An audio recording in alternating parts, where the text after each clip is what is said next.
This week's parsha is a double parsha, Achrei Kedoshim.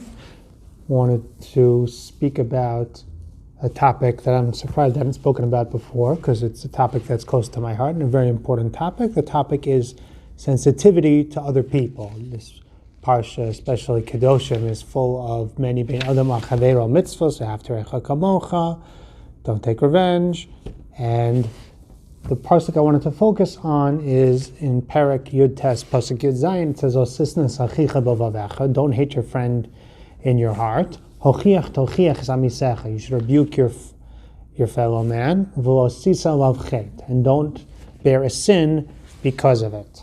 The way that the Chazal explain v'osisa lav chet is an avera to be embarrass somebody in public. Lo sabin espanav barabim. That even when Torah is stressing that even when you're rebuking somebody and you have a right to put them in their place, and you should be putting them in their place, you have to be careful not to embarrass them in public. The Rambam clarifies this is for a bein adam achavero mitzvah. There are times bein adam mamokom mitzvahs where in fact the proper derech is to publicly shame people, but I'm not getting into that. But the point is that even when and there's a halach in the Mishnah Berurah about shushing people during davening. The Mishnah Berurah says very clearly that you're allowed to do it in a way that could embarrass somebody in public. But as a general principle, we don't embarrass people in public. And Chazal are very tough about this mitzvah, about this avera. They describe it as something compared to murder, as something which could cost a person his entire portion in the world to come. And it's fairly well known. Most of you know this already. So I figured when I was younger that probably as adults we probably don't embarrass people. People try not to embarrass people, barabim. And in my old age, I see that it's not, my older age, I see that it's not true. I see that I've been surprised by how often, not so often, but I've seen people go and violate this mitzvah and embarrass people in public. So I figured it's important to talk about this mitzvah. Sometimes it's just a person could be a very cruel person, or, not to judge people, but person could maybe not be so sensitive to other people in their midos and just not care about embarrassing people in public. Some people are maybe not socially aware of what's doing, but I've seen it by many times by good people, good erucha people, and they're being mevayish somebody buravim. There's one story that's always stuck with me. I heard from my Rashiva of David Harris that he was on a board of Torah Masor. They're having one of these meetings with the various Gedolim, and they're on the phone with somebody in a leadership position in a certain community, and the person's saying how that about one of the Gedolim he's like talking about the Gedolim. He's saying, so the community usually consults with this and this Gadol, one of the Gedolim in the room, and they all think that he's too old now and he's losing his mind and he's not reliable, and I tell them it's not true and I defend him, and this Gadol turned beet red, and the Rabbi Harris was just so upset by it, Mamash Mavayishim Barabim, and he spoke to somebody else in the room afterwards. Like, call him, get him ask Mechila. He's like, this person is not going to know what you're talking about. There's no toelis. He defended him. It's not me saying it. It wouldn't even chap what you're talking about. And we know halachically Mavayish Pnei Chavei Barabim not good. Mavayish Pnei Chavei of a Gadol B'Yisrael, very, very not good. It's always stuck with me, this story. And I've thought about how can we, and when I talk about sensitivity to other people, we all have our stories of people who step on our toes without realizing. You don't need me to give that share. So I guess the question is, what can we do about it for ourselves to avoid accidentally stepping on people's toes and accidentally embarrassing people? So the Rashiva of Henoch, and I never heard from him, I heard from my Rebbe Rabbi Tropper Zt many, many times. Rabbi Scharfman used to talk about the importance of Chachma B'milei Da'alma, the importance of understanding other people in order to be a Baal Midos, in order to deal with other people. There's a piece that made a big impression on me in the Torah Savram. There's a Gemara in Ksubis, Ketzad Meraktan of Ne'akala. Beis Shammai says the way you dance before the Kala, you say Kala Kamoshi. Still waiting for somebody to make that one into a song. Beis Hillel says the pshat is Kala Nova Chasuda. You lie and you say she's a beautiful girl whether she is or not. And the Gemara continues, from here we see from here we see that people are supposed to mingle, that it's important to be involved with people and to deal with other people. And the obvious question on the Gemara is, what does Beis Hillel's sheet of saying that this is an appropriate place to lie because of peace have to do with dealing with other people? And the way that the Torah Savram explains it is because in order to know how to lie properly, how to deal with other people and give them what's going to make them feel good and avoid hurting them, you need to deal with people in order to understand other people. And that It's not something that comes just from reading Svarim. You also have to deal with people and understand people.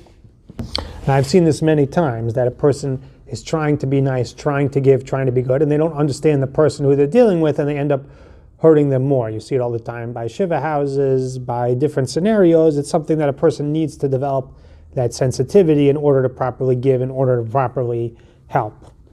Another point I think is just, unfortunately, there's a problem, a complete lack of sensitivity. I don't even think it has to do with understanding people, just not being sensitive that such a thing is a hurtful thing or a wrong way to behave.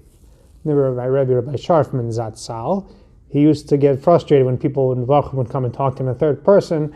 He'd say, "Hey, the guys, back in the day, the only Rebbe who we spoke to in the third person was the Shiva, but at least we talked to the Rebbeim with respect. Today a guy comes in, he tells the Rebbe why he thinks the Rebbe's a moron, but he does it respectfully, doesn't in the third person. The Rebbe's an idiot. That's today's derech eretz." It took me years to even chap what he was talking about. Recently, within the last 2 or 3 years, I saw somebody, again, a person in an asken position, interviewing a certain rabbi, and he was talking respectfully, the Rebbe, the way he's doing this. And I said, this is destroying Klal Yisrael. It's like I finally now it took me a long, long time. I finally understood what Rabbi Scharfman was talking about. That just because you're talking, you to respectfully tell the person why you think they're crazy is not always so respectful. But there's a certain sensitivity, and he was bemoaning the fact that it seemed to be that many people, even when they tried to be respectful, they weren't sensitive to what's called unsensitive. So I've wondered much about how can we go about becoming more sensitive. I don't have so many good answers. I think one is to try to look at people and try to see people for who they are, try to at least judge people when we think, to see if what we're saying is hurting somebody. Rabbi Tropper used to talk about the importance of noticing people's faces. I think another thing, we have to be open to tochacha. We have to be willing to be makabel, because there are certain people who have different levels of sensitivity, different levels of refinement. And sometimes if we're open, then a person could tell us, what you just said hurt somebody, instead of saying, what are you talking about? Be open to, all right, if somebody feels that way, then that's their reality, and I have to respect it.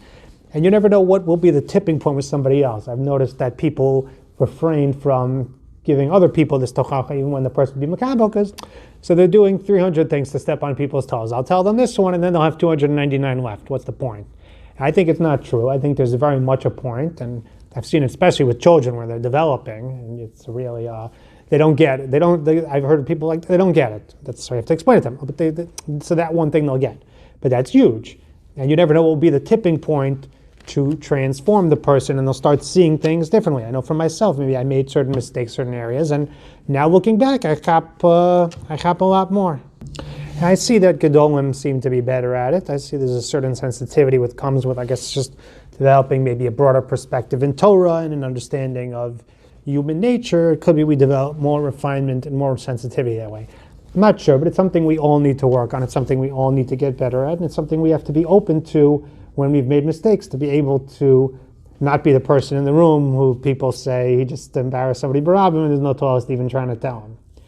Close on a positive note. There is a positive aspect to this understanding people and being sensitive, is that you can also build people much better than you can if you don't understand people. I remember back in the day hearing an interesting story from my Rebbe.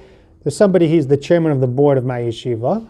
Very chashuv yid, he's a doctor, and he got involved with the yeshiva, and he went to learn by the yeshiva in older years, and he became the chairman of the board. So my Rebbe told us he was one time sitting with the Rosh Yeshiva in the Rosh Yeshiva's older years, eating a meal together. The Rosh Yeshiva turns to him and says, Baruch Hashem, I never had any balabatim in the yeshiva, running the yeshiva. And my Rebbe turned to him and said, wasn't that insulting to you? You're like his man balabas. He says, no, fakir, it's a compliment. It means that he considers me in the Talmud circle, not in his balabatim circle. And the Rosh Yeshiva, because he understood people, he knew what he could say and be able to compliment people. And so this ability to understand people, to be sensitive to other people, it's something we all, Mirz Hashem, we should get better at, we should strive to grow in, and be able to be a force for good in the world. Wishing you a wonderful Shabbos.